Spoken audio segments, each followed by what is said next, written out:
경제 전문가의 원포인트 레슨. 꼭 알아야 할 정보와 이슈를 알기 쉽게 풀어드립니다. 대한민국 경제 고수와 함께 투자의 맥을 짚는 KBS 1라디오 경제쇼. 진행의 성기영 아나운서입니다.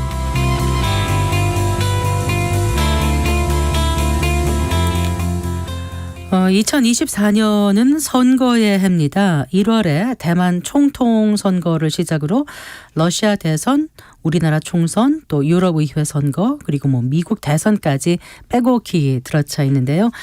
경제는 투표에 결정적인 영향을 미치는 핵심 변수였고, 또 선거 결과는 금융시장과 자본시장에 후폭풍을 몰고 오기도 했죠. 정치가 경제를 흔들고 또 경제가 정치를 판가름질 격동의 한 해 전망해 보겠습니다. 허준영 서강대학교 경제학부 교수 스튜디오에 모셨습니다. 반갑습니다. 교수님. 안녕하세요. 안녕하세요. 네.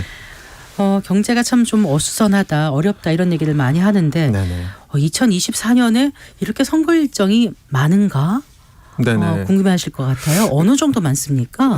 생각을 해보면, 그러니까 지방선거 이런 거 제외하고요. 네. 대선하고 총선, 전국 단위의 아주 중요한 선거만 따져도 전 세계 50여 개 국가에서 열리고요. 네. 그리고 이것을 전 세계 GDP로 따져보면 한 GDP의 절반 이상을 차지하는 국가에서 이 선거가 치러지고, 인구수로 따지면 한 23억 명 정도의 인구가 사는 곳에서 대선 혹은 총선이 열리게 되는, 사실 네. 이런 경우가 그렇게 많지 않은데요. 네. 굉장히 내년이 특이한 해가 될 것 같습니다. 내년에 크고 작은 선거가 예정돼 있는 나라가 모두 76개국이다. 이런 거 보고 아주 깜짝 놀랐는데. 네네네. 아, 그렇군요. 그러면은 인구의 몇 명이 자신의 표를 어떤 선거든 행사하게 되는 거잖아요. 네, 맞습니다. 네. 물론 이제 선거의 규모와 영향력은 각 나라마다 좀 다르겠지만, 네, 역사적으로 이렇게 많은 국가에서 한 해에 그 투표장으로 향할 때는 없었던 것 같기도 하고요. 어떻습니까? 네, 맞습니다. 그 역사적으로는 사실 이렇게 많은 선거가 있고 많은 인구가 투표장으로 향했던 해는 아마 거의 처음일 것 같고요. 그리고 또 하나는 지금 이제 전 세계적인 어떤 경제적인 국면이라는 것이 코로나 이후에 조금 풀리려고 하는 과정이지만 아직 굉장히 더딘 어떤 우리가 회복의 지금 과정에 있는 것 같거든요. 그리고 작년에 저희 인플레이션이라고 하는 높은 인플레이션을 저희가 한번 겪었고요. 거기로부터 지금 빠져나가고 있는 단계인데, 그렇게 보면 어떻게 보면 이제 경제 측면에서도 아직 이 어수선함이 가시지 않은 상황에서 이렇게 많은 선거들이 열려서, 또 선거라는 것이 한편으로는 기회가 될 수 있지만 또 선거가 한편으로는 어느 당이 어떻게 집권을 하느냐에 대한 불확실성도 던져주기 때문에 굉장히 내년이 어떻게 보면 조금 어수선하면서도 불확실성이 크고, 거기서부터 또 불확실성이 해소되는 방향으로 나아가는 한 해가 될 것 같습니다. 네. 그래서 그 1월에 대만 총통 선거가 있고 2월에 인도네시아 대선 총선이 있어요. 네, 맞습니다. 3월에는 러시아 우크라이나 대선이 있습니까? 맞습니다. 4월에는 이제 우리나라 총선이 있고, 네, 인도 총선이 있고, 또 5월에는 영국 총선이. 네, 맞습니다. 11월에 미국 대선. 네. 그런데 이제 보통 이렇게 선거가 있으면 어떻습니까? 그 각국에서는 보통 보호주의적인 통상 정책을 좀 강화시키는 분위기가 있지 않았나요, 교수님? 어때요? 네, 아무래도 최근 들어서 전 세계적으로 어쨌든 간에 저희가 트럼프의 집권 이런 것을 통해서 생각해 볼 수 있는 것이, 결국은 우리가 80년대 이후에 세계화라고 하는 과정이 있었지 않습니까? 결국은 더 많은 나라가 서로 문을 열고 더 싼 곳에서 물건을 생산해서 전 세계적으로 그 싸게 생산한 물건의 어떤 혜택을 누리는 그런 과정들이 있었는데, 사실 최근 들어서는 저희가 세계화가 반대로 가는 느낌이 조금 들고 있습니다. 그래서 자국 우선주의, 자국 보호주의, 그래서 세계화를 통해서 우리가 이뤄낸 것들이 사실은 결국 우리나라의 자국들에 얼마나 도움이 됐었나, 이런 것들에 대해서 다시 생각해보는 계기가 좀 있었던 것 같고요. 그런 것들을 통해서 나타난 것이 어떻게 보면 트럼피즘이라고 부르는 미국에서의 트럼프의 집권도 될 수 있고, 그 이면을 사실 미국만 해도 보면 사실 중서부에 저희가 미국 중서부에 러스트벨트라고 하는 지역이 있지 않습니까? 예전에 굉장히 제조업 중심으로 아주 부유한 혜택을 누렸던 지역인데, 그 지역들의 직장도 많이 없어지고, 그러다 보니까 아무래도 미국에서부터 이런 어떤 우리가 세계화를 통해서 우리가 결국은 얻은 것도 있지만 굉장히 많은 것을 잃었구나, 이런 것을 통해서 조금 다시 반세계화의 흐름으로 가는 흐름들이 있었기 때문에 그런 것들에 아마 내년 선거가 조금 더 영향을 주지 않을까 싶습니다. 네. 그래요. 그 이제 이코노미스트가 2024년 내년도 그 세계 경제를 전망할 때 이제 주요 변수로 꼽은 게 가장 먼저 이제 선거를 꼽은 거잖아요. 그래서 그 2024년 글로벌 경제 흐름을 정말 뒤바꿀 수 있는 주요 선거는 무엇인지 아까 뭐 76개국이라고 했지만 다 살펴볼 수도 없고 그중에서 가장 좀 이슈가 될 만한 그런 선거를 좀 살펴봤으면 합니다. 일단 어떤 거부터 꼽으시겠어요? 아무래도 제일 중요한 선거는 미국 대선이 아닐까 싶고요. 네. 뭐 시기적으로 보면 내년 후반부에 있기 때문에 좀 그렇지만 이미 사실 미국이 지금 어떻게 보면 고인플레이션 국면에서 조금씩 빠져나오고 있는 상태인데 네네. 그 인플레이션이 낮아지고 있다고는 하지만 사실은 그래도 인플레이션은 결국 가격은 계속 올라가고 있다는 얘기거든요. 네. 여기를 통해서 지금 소비자들이 굉장히 고통을 겪고 있는 부분이 있는 것 같고 네. 그리고 거기다가 미국이 최근 들어서 집값이 굉장히 많이 오른 것도 그렇다면서요. 있고, 많이 올랐다는 거죠. 그리고 네. 미국의 어쨌든 간에 선거 유권자들이 느끼는 거는 뭐 소비자 물가 지수 상승률이 몇 %냐라는 숫자보다도 본인들이 느끼는 어떤 체감이 있는 거니까요. 네. 그런 측면에서는 사실은 내년 선거에서 사실 경제가 굉장히 중요한 이슈가 될 텐데 네. 네. 그런 측면에서의 미국 경제가 어떻게 풀릴지 그리고 그것이 미국 대선에 어떤 영향을 줄지 그래서 누가 집권을 함으로써 사실은 미국의 정책이라는 것은 단순히 미국 내에서 끝나는 정책이 아니고 사실 전 세계에 영향을 줄 수 있는 정책 그리고 뭐 우리가 생각해 보면 최근에 미국과 중국 사이의 무역 분쟁 이런 것들을 통해서 전 세계 경제가 조금 부정적인 효과가 있다고 얘기를 하는데 또 네. 그런 것들이 또 내년에 어떻게 풀릴지 그것은 사실 미국에서만 끝나는 문제라기보다는 우리나라를 포함한 다른 나라에까지도 큰 영향을 줄 수 있는 선거이기 때문에 네. 저는 미국 대선을 뽑고 싶습니다. 그래요. 이제 미국 조금 이따 좀 더 자세히 얘기를 나눠보고요. 일단 가장 빨리 코앞으로 다가온 게 내년 1월 그 대만 총통 선거입니다. 좀 전에 미중 말씀하셨으니까 이게 그 미중 대리전이다 이런 말까지 지금 나오고 있지 않습니까? 어떤 의미로 그렇게 얘기를 하는지 좀 설명을 해주세요. 지금 현재 집권당이 이제 민진당이라고 하는 데인데 네. 민진당은 아무래도 미국과 굉장히 가깝게 지냈고 사실 이번에 집권기에도 뭐 미국으로부터 무기도 굉장히 많이 사오고 친미적인 정책을 해왔고요. 독립 성향의 민주진보당인 거죠. 민진당이. 민진당 맞습니다. 그리고 제1야당이 이제 국민당인데요. 네. 국민당은 상대적으로 이 중국에 가까운 정당입니다. 그래서 네. 최근에 이 민진당에 대항하는 후보가 둘이 있었는데 이제 중국 정부가 뭐 손을 썼다는 얘기도 있고 그래서 어쨌든 야당 후보가 지금 단일화된 입장입니다. 그래서 네. 국민당의 허우유이라고 하는 후보가 있는 입장이고요. 네, 네. 그래서 결국은 지금 민진당 대 국민당, 집권당 대 제1야당의 이제 선거 구도가 가고 있고요. 그래서 어떤 당이 집권하느냐에 따라서 사실은 그 대만의 외교 노선이 결정되는 부분이 되게 크기 때문에 네. 또 요것들에 대한 흐름이 조금 중요할 것 같습니다. 네, 그러니까 이제 친중 성향인 거죠. 지금 국민당의 네, 맞습니다. 허우유이 후보고, 네, 맞습니다. 그럼 민진당에는 라이칭더 라이칭더 후보 맞습니다. 예, 거기 네. 이제 미국이 라이칭더 후보가 되기를 원한다고 네. 볼 수 있겠잖아요. 네, 그런데 이제 맞습니다. 독립 성향의 민진당의 그 재집권을 막기 위해서 중국이 간섭하고 있다는 미국 측 비판에 대해서 중국은 뭐 대만 선거는 중국 내부의 일이다 이렇게 네. 입장을 내놨던데. 네. 어떻습니까? 그 실제로 이제 그 민진당이 재집권을 하면 미국으로서는 어떤 이득이 있을까요? 아무래도 기존에 이제 친미적인 정책을 가진 나라가 계속해서 미국과 가깝게 유지를 하는 관계가 유지되면서요. 어떻게 네. 보면 최근에 이제 청취자분들께서도 들어보셨을 법한 미국에서 나온 인플레이션 감축법이라는 것이 IRA. 있습니다. 네, IRA가 있습니다. 이 인플레이션 감축법에 아주 중요한 그리고 반도체법이라는 법이 있습니다. 결국은 굉장히 앞으로 전략적으로 단순히 경제적으로뿐만이 아니고 전략적으로 중요한 자산으로 보는 것이 반도체인데요. 네. 전 세계에서 사실은 이제 TSMC라고 하는 어떻게 보면 가장 큰 반도체 제조 업체를 갖고 있는 나라가 대만이고 네. 그렇게 봤을 때는 미국은 대만이 단순히 어떤 정치적인 외교적인 파트너뿐만으로 아니라 이렇게 반도체를 안정적으로 공급해 줄 수 있는 어떤 생산 기지로서도 굉장히 중요한 네. 의미를 가집니다. 네. 그런 측면에서 사실은 이제 대만을 좀 관리할 필요는 저는 미국이 있다고 보고 있는 것 같고요. 네. 반대로 생각해 보면 이제 반도체가 무역 혹은 경제에 영향을 미치기도 하지만 안보적인 측면에서도 되게 중요한 측면이다라고 한다면 네. 이 반도체 쪽을 가진 대만이 친중으로 가서 네. 중국과 대만 사이의 반도체 교류가 조금 더 활발해지면 사실은 미국이 지금 되게 경계하는 것 중에 하나가 중국이 반도체가 너무 빨리 따라올까 봐 경계하는 부분이 되게 있거든요. 네. 그런 부분에서의 경계감 이런 것들이 아무래도 미국으로 하여금 대만이 조금 친미 성향을 가진 정부가 계속 좀 들어서길 바라는 요인이 아닐까라고 보고 있습니다. 네.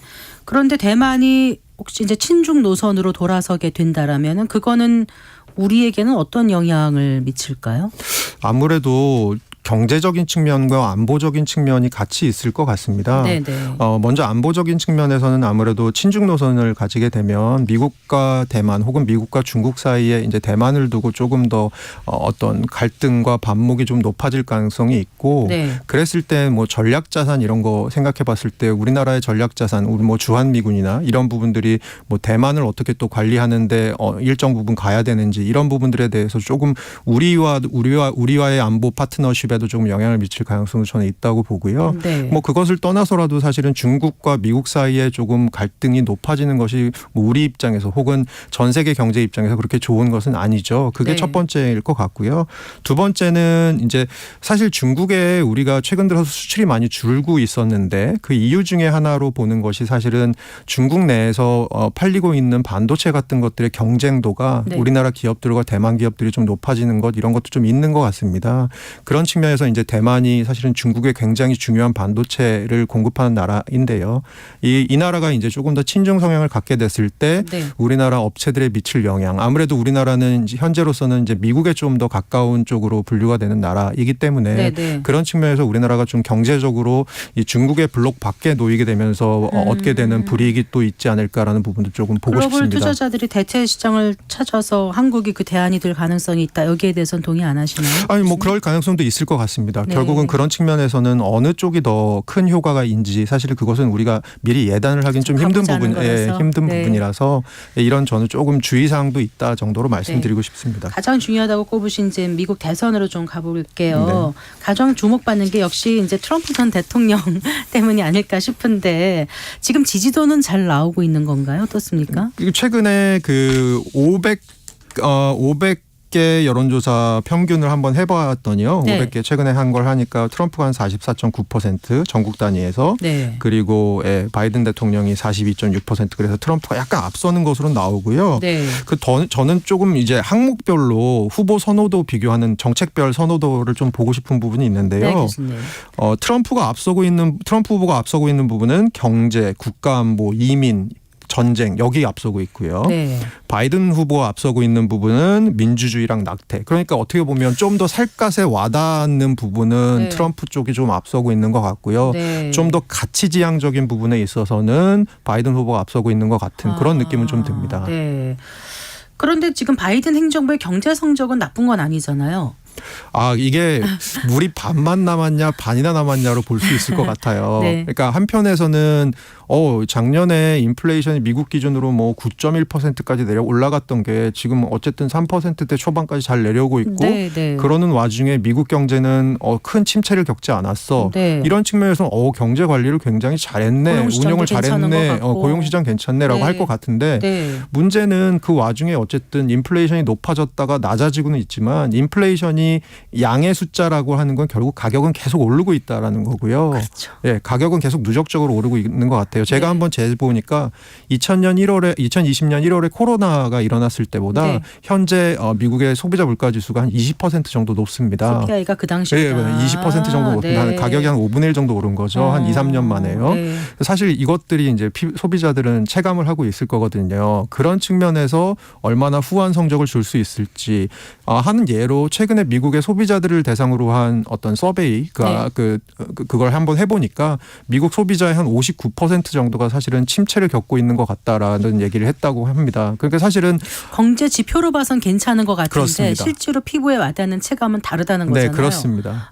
그런 그게 측면은- 이제 네. 표심이 그렇죠. 나타날 수 있는 거고. 예, 아무래도 뉴스에서 보는 숫자는 자기 피부에 와닿지 않을 가능성이 좀 크니까요. 네. 그렇게 봤을 때는 바이든 정부가 뭐 잘한 부분도 있겠지만 또 그런 것들이 얼마나 유권자들의 표심으로 연결이 될 수 있을지에 대해서는 조금 의문이 있을 수도 있을 것 네. 같습니다. 자, 그런데 그러면 그래서 그 바이든은 좀 억울한 부분도 있겠지만 만약에 트럼프 전 대통령이 재집권에 도전해서 성공한다면 일단 가장 먼저 그 변화되는 정책은 어떤 거라고 생각하세요? 우선은 이제 뭐 전 세계적으로 봤을 때 영향을 미칠 수 있는 정책들은 이제 관세를 조금 높일 것 같고요. 네. 왜냐하면 다른 나라에서 들어오는 제품에 대해서 관세를 좀 높게 부과해서 미국 제품을 조금 더 소비하도록 유도하는 방향으로 갈 것 같거든요. 관세를 높일 것 같고요. 네. 두 번째로는 뭐 감세를 하려고 하겠죠. 네. 트럼프 정부가 원래 이제 감세를 굉장히 중요하게 생각하는 정부고요. 네. 그 다음에 아까 잠깐 말씀드렸지만 전쟁에 있어서도 최근에 이스라엘 하마스나 아니면 뭐 우크라이나 러시아 전쟁 같은 경우도 지금 바이든 정부의 지지도가 그 측면에서 높지 않다고 트럼프가 오히려 더 높다고 얘기를 하지 않습니까? 그런 측면에서 있어서는 전쟁도 막 중단을 우크라이나 지원 중단 이런 거 할 것 같고요. 그리고 네. 조금 저희가 중장기적으로 저희가 사는 별 지구에 대한 생각을 해보면 이제 결국 기후 변화 이슈가 있는데요. 네, 네. 이 기후 변화에 대해서도 사실은 전에 이제 파리 협약 막 탈퇴하고 그랬잖아요. 네네. 그래서 바이든 대통령이 취임한 그날 다시 재가입하고 근데 그거 다시 탈퇴하고 이럴 것 같고요. 그런 여러 가지 영향이 아마 미국 그리고 전 세계적으로 있지 않을까라 생각합니다. 아까 그 IRA 잠깐 말씀하셨잖아요. 근데 이제 IRA를 없애게 되면 이 우리 경제에도 좀 영향이 있지 않겠습니까? 맞습니다. 그러니까 IRA의 핵심 중에 하나가 결국은 미국 내에서 전기차 같은 거 핵심 부품이나 배터리 혹은 제조하는 것들을 하라는 얘기거든요. 네네. 그래서 우리나라 기업들도 굉장히 많은 투자 협약을 이제 미국에다 해놨습니다. 약정을 네. 해놓은 상태인데 만약에 트럼프 정부가 다시 들어오게 된다면 이 전기차 시장을 다시 조금 둔화시킬 가능성이 굉장히 크거든요. 네네. 그러면 그런 측면에 있어서는 우리나라 기업들이 기존에 해놓은 투자 계획들에 관해서는 조금 위험성이 있는 부분이 분명히 있을 것 같고요. 네. 요거를 조금 더 크게 보면 저는 이런 것 같습니다. 사실 최근에 중국을 갔다 오신 분들의 얘기를 들어보면 가장 놀라시는 것 중에 하나가 길거리에 전기차가 정말 많아라고 얘기를 많이 하시거든요. 네네. 그 얘기는 뭐냐면 중국에서 사실 차세대 산업으로 밀고 있는 것 중에 하나가 결국은 전기차이거든요. 네. 미국은 그러니까 트럼프 정부가 들어오면 중국을 견제하는 아주 핵심적인 사항 중에 하나로 그 전기차 시장을 공략할 가능성이 굉장히 타겟으로 삼을 가능성이 저는 굉장히 크다고 생각하고요. 네. 최근 들어서 전기차 시장이 조금 성장세가 둔화되고 있거든요. 네. 그런 측면에서 이제 트럼프 정부가 들어오면 그 성장세 둔화가 조금 더 가속화될 것 같고요. 네. 그렇게 되면 이제 우리나라가 강한 부분, 뭐 제2차 전지라든가 이런 부분들에 있어서 조금 산업의 어떤 안 좋은 측면이 있지 않을까 보고 있습니다. 네. 그런데 그 어느 대학이죠? 그 레이 페어 교수인가요? 네. 이분이 이제 고안해낸 그 모델이 네. 그러니까 이제 경제와 대선과의 그 상관관계를 네. 그 수십 년간 그 예측해서 네네. 맞춘 그런 결과가 있지 않습니까? 네네. 그분이 올해 한 게 그 미 물가 상승률이 올해 3%, 내년 네. 2%를 기록하고 네. 내년 경제가 4% 성장하면 민주당 후보가 대선에서 당선된다라고 네. 했거든요. 이번은 어떻게 맞출까요? 어떨까요? 지금 요거대로 가면 네. 그거 맞출까요? 아닐까요?보다는 저는 요거대로 가면 요거대로 가면 갈 리가 없습니다. 가면 갈 리가 없습니다. 네. 그게 무슨 얘기냐면 지금 글로벌 투자은행들이나 IMF나 이런 기관들에서 보는 내년 미국 경제 성장률은 한 1.6에서 1.45 정도 됩니다. 그러니까 올해 이렇게 금리가 높아졌는데 어쨌든 미국 경제 침체는 오지 않았고 올해는 한 2.6 정도, 5, 6 정도 성장할 것 같습니다. 근데 그러면? 내년에 경제 성장률이 4%가 될 리는 거의 없을 것 같고요. 내년은 올해보다 좀 안 좋을 거로 보고 있거든요. 네. 그래서 이렇게 되면 사실은 바이든 정부의 재집권은 힘들 것 같다는 생각이 좀 드는데 또 다른 데이터를 좀 보면 직전에 정권을 탈환한 대통령, 그러니까 지금 바이든 대통령이 트럼프 대통령으로부터 정권을 탈환했죠. 네. 재선 시에 경제 성과와 대선 지지율 사이에 굉장히 유의한 상관관계가 있다고 합니다. 네. 그럼 결국은 내년에 경제 운용을 잘하면 네. 바이든 대통령이 조금 기회를 엿볼 수 있는 부분이 있지 않을까라고 생각은 하는데 네. 어쨌든 내년에 미국 경제는 올해보다는 조금 힘들 거라고 보아지기 때문에 아무래도 인플레이션이 얼마나 빨리 떨어져 주는지 그리고 나머지 측면에서 실업률 같은 것들이 얼마나 빨리 올라가지 않는지 전체적으로 굉장히 중요한 바이든 정부에 있어서는 내년 초반이 그렇게 쉽지 않을 것 같은 국면입니다. 미국은 지금 통화 정책을 그럼 어떻게 가져가려는 걸로 보세요, 교수님? 지금은 미국 연준은 조금 소프트 랜딩, 연착륙에 대한 기대감이 조금 큰 것 같습니다. 그래서 내년에 미국 경제가 약간 올해보단 둔화는 되지만 네. 아주 심각한 침체는 오지 않은 상태에서 살짝 침체로 들어갔다가 내년 후반부에 좀 빠져나올 수 있을 것 같다라고 보고 있는 것 같고요. 네. 인플레이션은 지금 3%대 초반대인 인플레이션이 내년 후반대 가면 한 2%대 중반대로 내려갈 것 같다라고 보고 있는 것 같습니다. 네. 결국은 소프트 랜딩이 가능할 거라고 연준은 보고 지금 통화 정책을 하고 있는 것 같습니다. 네. 자, 2024년 선거가 많이 몰려있는 해입니다. 주요 관전 포인트 끝으로 좀 정리를 해주신다면은요. 아무래도 지금 전 세계 기관들에서 보고 있는 내년의 세계 경제는 미국 혼자 독야청청할 거라는 시나리오인 것 같습니다. 나머지 권역들은 좀 힘들 것 같다라고 보고 있거든요. 네. 그런 측면에서는 내년에 미국 경제가 어떻게 풀려나가는지가 미국의 선거에 영향을 줄 뿐더러 글로벌 경제가 내년에 어떤 구간을 지나가게 될지에 영향을 줄 것 같습니다. 그런 측면에서 조금 우리나라 경제 지표들을 보시는 것도 좋지만 또 한편으로는 네. 미국이 또 어떻게 내년에 1, 2, 3분기 정도를 지나가는지 한번 보시는 것도 굉장히 중요한 관전 포인트가 아닐까라고 생각합니다. 네. 잘 들었습니다. 고맙습니다. 네, 감사합니다. 네, 허준영 서강대학교 경제학부 교수와 함께했습니다.